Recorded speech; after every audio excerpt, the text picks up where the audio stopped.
ঘড়ির কাঁটা তখন পৌঁছে একটার ছুঁই ছুঁই। গভীর রাতের নীরবতা ভেঙে ব- বাড়ির সামনে গাড়ি শব্দ শোনা গেল। মেহেরুন তখনও জেগেছিল। শুভ্র ফিরতে দেরি হলে তার ঘুম আসে না। আজকে রাতটা যেন আরো ভারী লাগছিল। গাড়ির শব্দ কানে যেতে এসে দ্রুত নিচে নেমে এলো। দরজা খুলতেই শুভ্রকে দেখে তার বুকটা ধক করে উঠল। পাঞ্জাবির এক পাশে ধুলোর দাগ, কপালের কাছে কেটে যাওয়া জায়গা থেকে সামান্য রক্ত শুকিয়ে আছে। হাতে আর কাঁধেও আঘাতের চিহ্ন। মেহেরুন আর কোনো প্রশ্ন না করে তাকে সোজা ঘরে নিয়ে এলো। শুভ্র বিছানায় কিনারে বসতে মেহেরুনের ফার্স্ট এড বক্সটা এনে পাশে রাখলো। তুলোর তুলোর ঔষধ লাগিয়ে কপালে ক্ষত পরিষ্কার করতে শুরু করলো। কিন্তু তার হাতের চেয়ে মুখটা যেন বেশি ব্যস্ত। আপনার এক ভাই এই রাজনীতির করতে করতে শেষ হলো, আর আপনিও সেই পথে হাসছেন। মাহমুদ সাহেব। শুভ্র কোনো উত্তর দিল না। আমার কিন্তু কেউ নেই। আপনি আর আপনার পরিবারই আমার সব। আমার বাবা মা তো বহু বছর আগে গত হয়েছেন। চাচা চাচির কাছে মানুষ হয়েছে, তাও আদর যত্ন না, লাঠি ঝাঁটা খেয়ে। আপনার ভাই মারা যাওয়ার পর যখন চাচা চাচি যখন ওনাদের বাড়িতে নিল, তখন 1 মাস রেখে তারপর টাকার বিনিময়ে আমাকে এক বুড়ো লোকের সঙ্গে বিয়ে দিতে চেয়েছিল। তখন আপনি আর আব্বু আম্মু মিলে আমাকে সেখান থেকে নিয়ে এসেছিলেন। আপনি আমাকে বিয়ে করলেন, একটা আশ্রয় দিলেন, একটা পরিচয় দিলেন। এখন আপনি কেন কোনো কাজ করার আগে অন্তত একটাবার আমার কথাটা ভাববেন। অন্তত আপনার স্ত্রী হিসেবে না হোক, আপনার একজন জনগণ হিসেবে হলেও ভাববেন। আপনার কিছু হয়ে গেলে আমার কি হবে? তারপর তো আবার আমাকে চাচা চাচির কাছেই দিয়ে দেবে।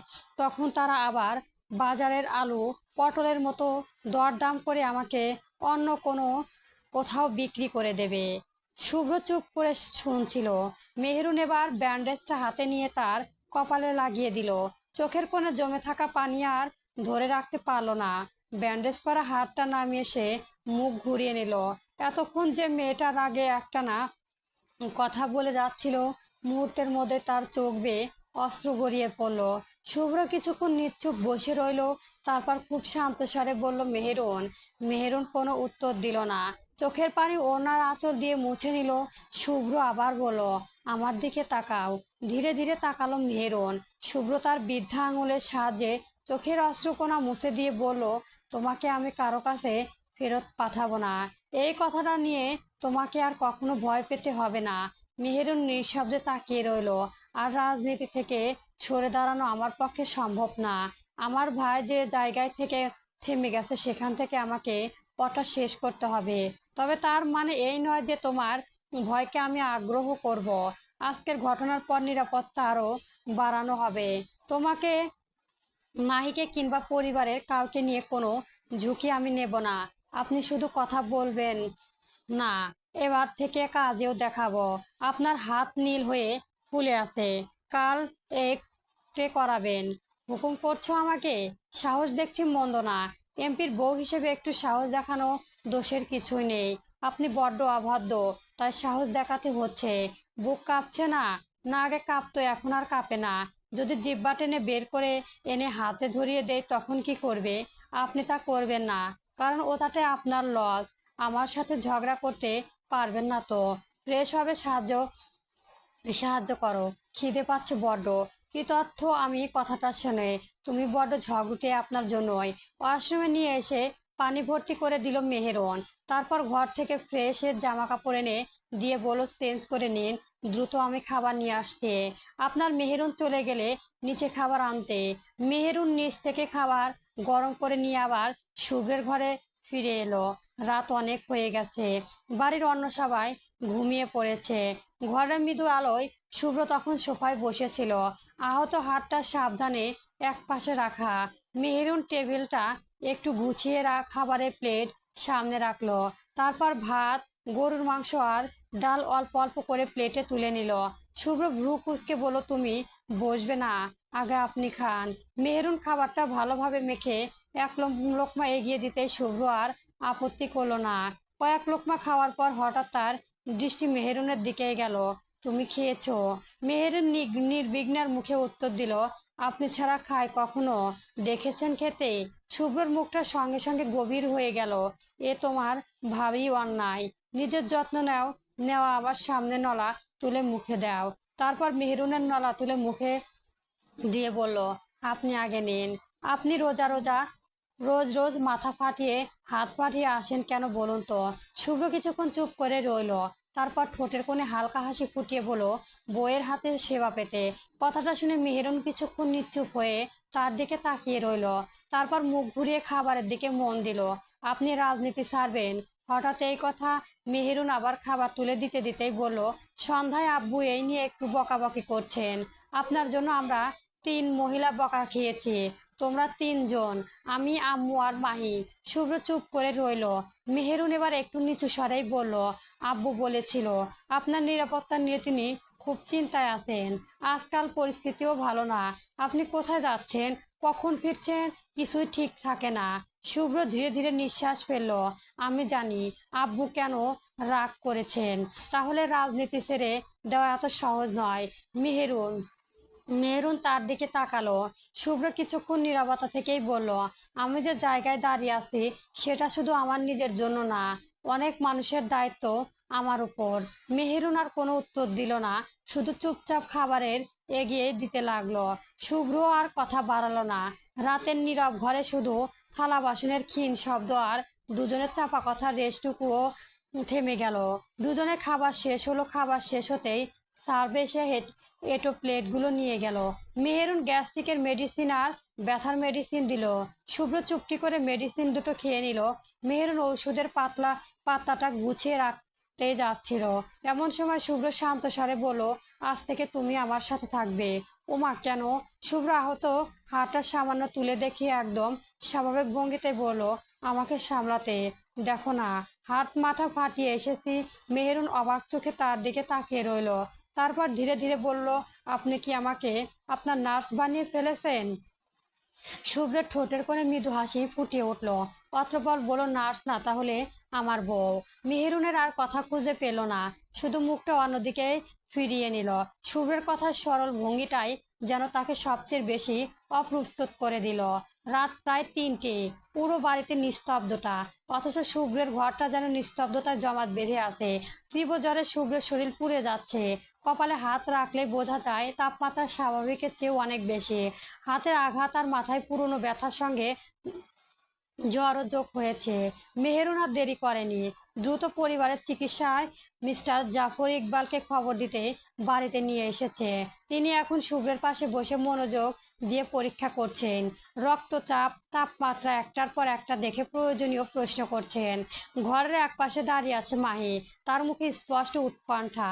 সুলতানা বেগম নিজের ঘরে নামাজে দাঁড়িয়ে সন্তানের জন্য সুস্থতা জন্য আল্লাহর কাছে কান্না ভোজন কণ্ঠে দোয়া করছেন। আর আসিফ মাহমুদের রাগ যেন ক্রমশ বাড়ছে। তিনি ঘরের এপাশ ওপাশ পায়চারি করছিলেন। ছেলের এমন অবস্থা দেখে উদ্বেগের সঙ্গে ক্ষোভও মিশে গেছেন ওনার চোখে মুখে। মেহেরুন চুপ করে দাঁড়িয়েছিল। বিছানার পাশে বুকের ভেতরটা কেমন ভার হয়ে আসছে। শুভ্রকে এমন অসহায় অবস্থায় দেখে তার মনের একের পর এক পুরনো ভয় জেগে উঠেছিল। তপ্ত একটা শ্বাস বেরিয়ে এলো তার বুক থেকে। চোখের সামনে যেন পুরনো কিছু বিভীষিকাময় স্মৃতি ফিরে আসতেই চাইছে। সে হারিয়ে যাওয়া মানুষটার কথা, তারপর নিজের অনাকাঙ্ক্ষিত ভবিষ্যৎ, সবকিছুই মিলিয়ে বুকটা হাহাকার করে উঠল। চোখের কোণে জমে থাকা পানি আর ধরে রাখতে পারল না সে। ঠিক তখনই আসিফ মাহমুদ এগিয়ে এসে মেহেরুনের মাথায় স্নেহর হাত রাখলেন। মেহেরুন তাড়াতাড়ি চোখের পানি মুছে নিল। তারপর কাঁপা কাঁপা গলায় বলল, আব্বু, উনিও কি ধ্বংসের পথে পা দিলেন? আমার বোধহয় আর সংসার করা হলো না। কথাটা বলতে গিয়ে তার গলা ভেঙে গেল। আসিফ মাহমুদ কিছুক্ষণ মেয়েটার দিকে তাকিয়ে রইল। তারপর শান্ত করার চেষ্টা করে বলল, কাঁদিস না রে মা, কাঁদিস না, ধৈর্য ধর। ও একটু সুস্থ হোক, তারপরে রাজনীতির ভূত আমি ওর মাথা থেকে নামাবো। মেহেরুন কোনো উত্তর দিল না, শুধু একবার অসুস্থ অভ্রুর দিকে তাকালো। বিছানার চোখ বন্ধ করে শুয়ে থাকা মানুষটাকে এই মুহূর্তে আর সে কঠোর প্রতিরোধ এমপি শুভ্র মাহমুদ বলে মনে হচ্ছে না। মনে হচ্ছে এই মানুষটার জীবনটাই বুঝি সত্যি কোনো অদৃশ্য ঝড়ের মধ্যে আটকে গেছে। আর সেই ঝড়ে কিনারায় দাঁড়িয়ে মেহেরুন শুধু একাই প্রার্থনা করতে পারলো শুভ্র যেন সুস্থ হয়ে ওঠে। ডাক্তার জাফর ইকবাল পরীক্ষা নিরীক্ষা শেষ করে ওষুধের ব্যাগটা গুছিয়ে নিলেন। তারপর একটি ইঞ্জেকশন প্রস্তুত করে শুভ্রকে দিয়ে দিলেন। ইঞ্জেকশন দেওয়ার পর তিনি কিছুক্ষণ শুভ্রের অবস্থা পর্যবেক্ষণ করলেন। এরপর মেহেরুনের দিকে তাকিয়ে বলেন, মা, ওর গাটা পরিষ্কার পানিতে ভেজানো কাপড় দিয়ে মুছে দিও। জ্বরটা বেশ চড়া। ঔষধ দিয়েছি, খানিকক্ষণ পরে তাপমাত্রা কমাতে শুরু করবে। মেহেরুন দ্রুত মাথা নেড়ে বলল, জি ডাক্তার সাহেব। জাফর ইকবাল এবার শুভ্রর ব্যান্ডেজ করা হাতটার দিকে তাকালো। অতঃপর মুখের ভাবটা একটু গম্ভীর করে তিনি, তবে একটা কথা মনে রেখো, কাল অবশ্যই ওর এক্স-রে করাবে। হাঁটার অবস্থা আমার ভালো মনে হচ্ছে না। আমার প্রাথমিক পরীক্ষায় মনে হচ্ছে হাড়ের চির কিংবা ভাঙন থাকতে পারে। নিশ্চিত হতে এক্স-রে করানো জরুরি। আসিফ মাহমুদ সঙ্গে সঙ্গে বললেন, কাল সকালেই নিয়ে যাব। ডাক্তার মাথা নেড়ে সম্মতি জানিয়ে বললেন, সেটাই ভালো। আর আজ রাতে ওকে একা রেখো না, বিশ্রামে রাখবে। প্রয়োজনীয় হাড়টা নাড়াচাড়া করতে দেবে না। আজ তাহলে আসি, ওর যত্ন নিও মা। জি। ডাক্তার বেরিয়ে যাওয়ার পর মেহেরুন দরজার দিকে কিছুক্ষণ তাকিয়ে রইলো। তারপর ধীরে ধীরে ফিরে এসে শুভ্রের বিছানার পাশে বসলো। তার কপালে তখনও জল উত্তাপ। মেহেরুন নিঃশব্দে পানি বাটি আর পরিষ্কার কাপড় নিয়ে এলো। কাপড়টা পানিতে ভিজিয়ে ভালোভাবে নিংড়ে নিয়ে খুব যত্ন করে শুভ্রের কপালে রাখলো। শুভ্র চোখ বন্ধ রেখে অচেতন ঘুমের মধ্যে সামান্য নড়েচড়ে উঠল। মেহেরুন তৎক্ষণাৎ হাত থামিয়ে তার মুখের দিকে তাকালো। তারপর খুব নিচু স্বরে বলল, কিছু হবে না, আপনি শুধু একটু সুস্থ হয়ে উঠুন। সারা রাত যেন কারো চোখে ঘুম নামেনি।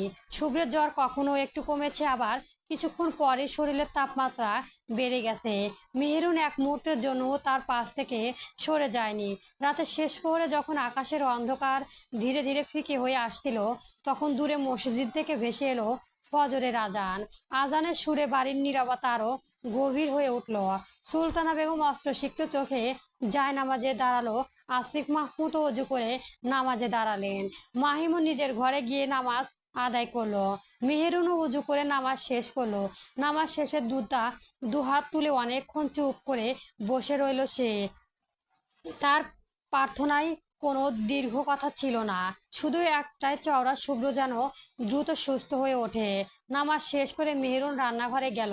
রাতভর জেগে থাকা ক্লান্তিতে মাথাটা যেন ভার হয়ে আসছে। চোখ দুটোও লাল হয়ে উঠেছে। তবুও ক্লান্তিতে পাত্তা না দিয়ে সে শুভ্র যেন হালকা স্যুপ তৈরি করতে লাগলো। কিছুক্ষণ পর ধোয়া ওঠা স্যুপের বাটি হাতে নিয়ে আবার শুভ্রের ঘরে ফিরে এলো। শুভ্র তখন গভীর ঘুমে আচ্ছন্ন।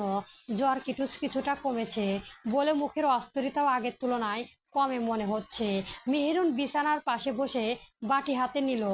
এক চামচ স্যুপ তুলে ঠান্ডা করে ধীরে ধীরে শুভ্রের ঠোঁটের কাছে ধরলো। শুনেছেন, একটু খান। শুভ্র ঘুমের মধ্যে সামান্য মুখ খুলল। মেহেরুন খুব সাবধানে তাকে অল্প অল্প করে স্যুপ খাওয়াতে লাগলো। প্রতিবার চামচ এগিয়ে দেওয়ার আগে স্যুপটা যথেষ্ট ঠান্ডা হয়েছে কিনা সেটাও দেখে নিচ্ছে। কিছুক্ষণ পর মাহির দরজার কাছে এসে দাঁড়ালো। ক্লান্ত চোখে মেহেরুনের দিকে তাকিয়ে বলল, ভাবি, তুমি এখনো ঘুমাওনি? মেহেরুন মাথা নাড়িয়ে বলল, না, তুমি যাও, একটু ঘুমিয়ে নাও। মাহি কিছু বলতে যাচ্ছিল, কিন্তু মেহেরুনের ক্লান্ত মুখ দেখে আর কিছু বলল না। অন্যদিকে মেহেরুনি আসিফ মাহমুদ ও সুলতানা বেগমকেও জোর করে নিজেদের ঘরে পাঠিয়ে দিয়েছেন, এই বলে, আপনারা দুজনও সারা রাত জেগেছেন, এখন একটু ঘুমিয়ে নিন, এখানে আমি আছি। সুলতানা বেগম মেয়েটার মাথায় হাত রেখে বলেছিলেন, তুই একটু বিশ্রাম নে মা। মেহেরুন শুধু মৃদু হেসেছিলেন। এখন ঘরে শুধু সে আর শুভ্র। এক হাতে স্যুপের বাটি, অন্য হাতে চামচ, আর চোখে নিচে দীর্ঘ রাতের ক্লান্তির ছাপ। তবুও শুভ্রের মুখের দিকে তাকাতেই মেহেরুনের মনে হচ্ছিল, এই মুহূর্তে তার নিজের ক্লান্তির চেয়েও মানুষটা সুস্থ হয়ে ওঠাটা বেশি জরুরি। স্যুপ খাওয়ানো শেষ হলে মেহেরুন ধীরে ধীরে বাটিটা পাশের টেবিলে রেখে দিল। শুভ্র তখনও ঘুমিয়ে আছেন। কপালে হাত রাখতে মেহেরুন বুঝলো আগের তুলনায় জ্বরটা কিছুটা কমেছে। স্বস্তির একটা দীর্ঘশ্বাস বেরিয়ে এলো তার বুকে থেকে। রাতভর দুশ্চিন্তার শক্ত হয়ে থাকা বুকটা যেন সামান্য হালকা হলো। মেহেরুন আবার পরিষ্কার পানিতে কাপড় ভিজিয়ে নিংড়ে শুভ্রের কপালে আলতো করে রাখলো। তারপর বিছানার পাশে বসে রইল। সারা রাত জেগে থাকা ক্লান্তিতে আর নিজের মাথাটাও প্রচন্ড যন্ত্রণা করছে। চোখ দুটো লাল হয়ে এসেছে। এই মুহূর্তে পুরো বাড়ি ঘুমে নিস্তব্ধ। শুধু শুভ্রের ঘরে আলোটা জ্বলছে, মৃদু আলো। হঠাৎ শুভ্রের ঘুমের মধ্যেই আহত হাতটা সামান্য নড়াতে চেষ্টা করলো। মেহেরুন সঙ্গে সঙ্গে তার হাতটা সাবধানে ধরে ফেলে বলল, আস্তে, হাতটা ব্যথা করবে। শুভ্র চোখ না খুলে অস্পষ্ট স্বরে বলল, মেহেরুন জি। কিন্তু আর কোনো উত্তর এলো না। শুভ্র আবার গভীর ঘুমে তলিয়ে গেল। মেহেরুন কয়েক মুহূর্ত স্থির হয়ে বসে রইল। তারপর তার হাতটা বিছানার উপর আগের জায়গায় রেখে খুব নিচু স্বরে বলল, আমি আছি, আপনি ঘুমান। কথাটা বলে মেহেরুন নিজের চোখ দুটো বন্ধ করলো, মাত্র কয়েক সেকেন্ড। তারপরে আবার চোখ খুলে ফেললো। না, এখন ঘুমানো যাবে না। ডাক্তার স্পষ্ট করে বলে গেছে শুভ্রকে নজরে রাখতে হবে। মেহরুন আবার ভেজা কাপড়টা বদলে দিল। তারপর বিছানার পাশে রাখা চেয়ারে বসে শুভ্রর দিকে তাকিয়ে রইলো। বাইরে তখন ভোর পেরিয়ে সকাল ধীরে ধীরে জেগে উঠেছে, কিন্তু শুভ্রর ঘরে এখনো রাতের সেই ক্লান্ত নীরবতা। মেহেরুনের চোখ দুটো ভারী হয়ে আসছে, মাথাটাও যন্ত্রণায় টন টন করছে। সে তো মানুষ, আর কতক্ষণই সে বা বা সে জেগে থাকবে। ধীরে ধীরে ঘুমিয়ে পড়লো ওর বুকে। গল্পটি কেমন হয়েছে অবশ্যই জানাবেন। গল্প তোমার আমার সম্পর্ক, পর্ব 11 থেকে 12 চলবে।